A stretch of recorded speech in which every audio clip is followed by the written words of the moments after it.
Welcome to SNV e learning classes. তো আজকে আমরা নিয়ে এসেছি আবারও ক্লাস 11-এর আপকামিং এক্সামের জন্য কিছু মোস্ট ইম্পর্টেন্ট কোশ্চেন। এটা হলো হিস্ট্রি সাবজেক্টের কোশ্চেন, কিন্তু এখানে সাবজেক্ট এডুকেশন লেখা আছে, এটা মানে বাই মিস্টেক উঠে গেছে, তাহলে এটার দিকে এত নজর দেবে না তোমরা। তো চলো শুরু করি। এখানে দ্বিতীয় অধ্যায়ের কিছু কোশ্চেন দেওয়া আছে। নগর জীবনের শ্রম বিভাজনের গুরুত্ব কী? মানব সভ্যতা বিকাশে নদী এক গুরুত্বপূর্ণ ভূমিকা পালন করে, বক্তব্যটি মূল্যায়ন করো।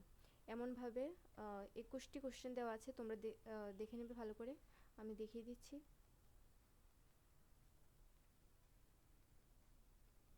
এবারে এসে পড়েছি আমরা তৃতীয় চ্যাপ্টারে। এখানে রোমানের উপর কিছু কোশ্চেন আছে। রোমান ইতিহাসের প্রধান উৎসগুলি কী কী? রোমান সিনেট সম্পর্কে লিখো। রোমান সাম্রাজ্যের সামরিক বাহিনীর ভূমিকা কী ছিল, কীরকম ছিল। আচ্ছা, এমনভাবে 14টি কোশ্চেন দেওয়া আছে, তোমরা দেখে নিও ভালো করে।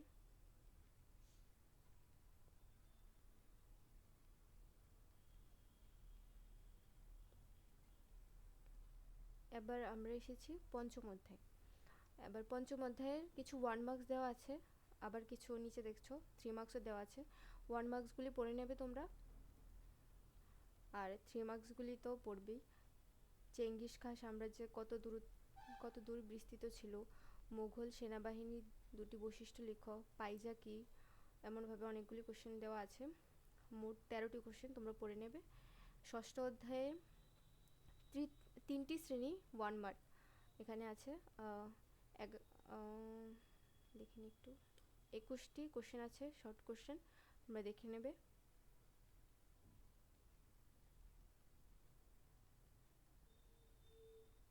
এবার আমরা 2 মার্কসে এসে পড়েছি।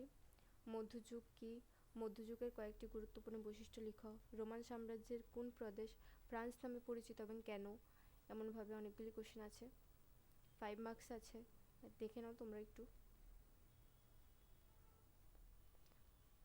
8 মার্কসেরও আছে।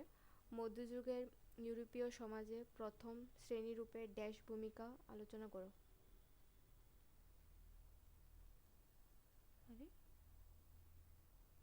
এবার সপ্তম অধ্যায়ে চলে এসেছি আমরা। 1 মার্কস, রেনেসাঁস শব্দের অর্থ কী? কে প্রথম ছাপাখানা তৈরি করেছিলেন? এমনভাবে অনেকগুলি কোশ্চেন আছে। তারপরে একাদশ অধ্যায়ের 1 মার্কস আছে, দেখে নাও তোমরা।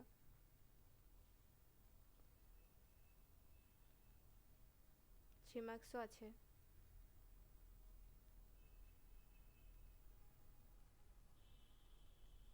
এখানে শেষ হলো আমাদের সাজেশন।